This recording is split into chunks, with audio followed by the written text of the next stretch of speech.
Welcome to our show, Cooking with Glenn. First, you start with a big pot and you add beets. This is my sister Connie's most favorite ingredient. Then you throw in the yams and you throw in the rice. Don't forget the honey, and then only use canola oil and probably 6 farm fresh eggs. Throw it all in a pot. Oh, wait a minute, that's a different show, cooking something different. What we're cooking today is grease. Now, the first thing you need to do is be sure your wife's not home when you start cooking. This absolutely looks delicious. I want you to take a look at it. It includes some paint chips off of the grease table, and this is going to be a delicious stew. Can't wait to have some of it. See, I added water to it, and the wax is already starting to melt. Grease. And there should be diamonds in that grease, and once the lump is all melted, the diamonds will fall to the bottom of the water. The grease will float on top.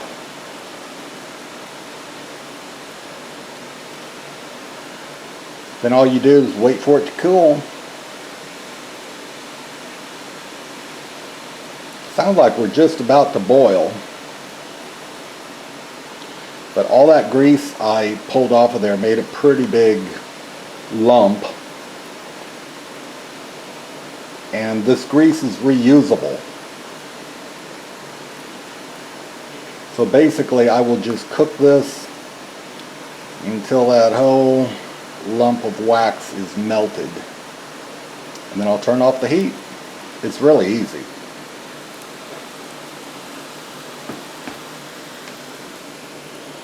Doesn't that look delicious? I think my sister would rather eat this grease than eat the beets. Not me.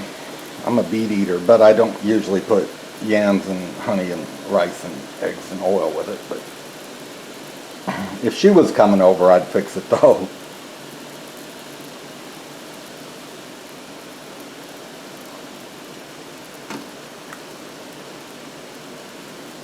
I'm stirring with the same putty knife I put it on the grease table with.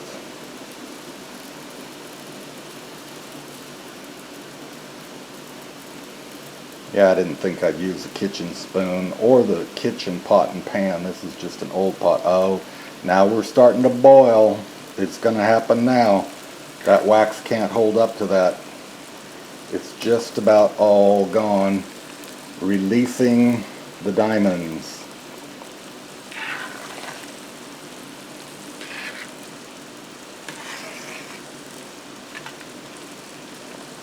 A little bit left.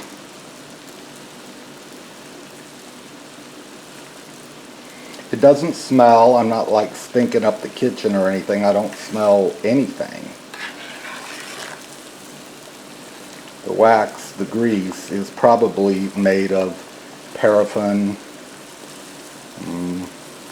petroleum jelly like Vaseline, and lamp oil. Now, I don't smell any lamp oil in this. You'd think you'd smell that above anything, but anyhow, here's our pot. I didn't even know if you'd have to bring it to boil, and maybe it wouldn't have to be that hot to melt all this. I just thought, well, it'll melt quicker if I crank it up on high, and why not?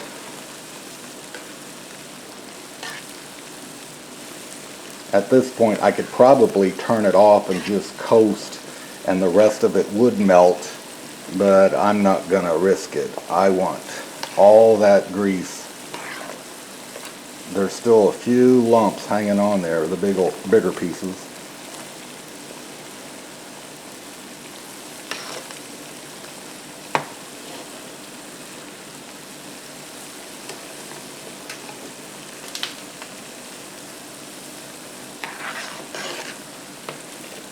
Pot of diamond stew.